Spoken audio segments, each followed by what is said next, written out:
После тяжелой рабочей недели, отец семейства Роман решил, раз уж на улице достойная погода, необходимо с семьей отправиться на пикник. На улице тепло, дождя нет, надо ехать. Дочери-подростку эта идея, конечно, не особо пришлась по вкусу, ее ждали подруги со своими планами. Однако, младшему 8-летнему сыну план отца ой как пришелся по душе.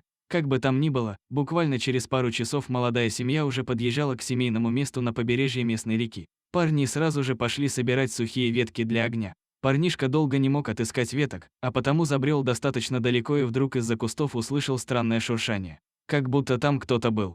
Виталик тут же подумал, может быть это волк, но быстро вспомнил, что волки в их краях не водятся, лама. Но за кустами и правда кто-то был. Оказалось, что это уже не маленький рыжий пес. Собака вышла из-за кустов и, размахивая хвостом, начала смотреть на парня. Вернулся к родственникам Виталик уже не один, а с рыжим писелем.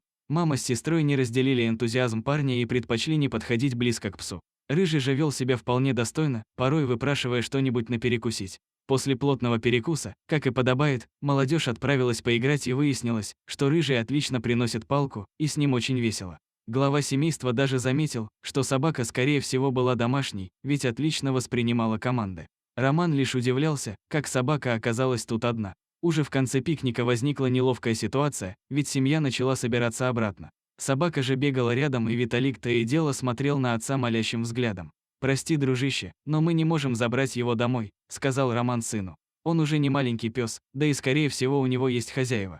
Семья села в машину и отправилась в обратный путь. Собака же рванула за ними и несколько километров бежала, не отставая от авто. Виталик, 8-летний мальчик со слезами на глазах, комментировал происходящее. И тут Роман не сдержался и нажал на тормоза. Рыжего прозвали Тор, он быстро освоился в квартире и отмел все опасения главы семейства. Вот так, обычный пикник подарил собаке семью, а семье верного друга.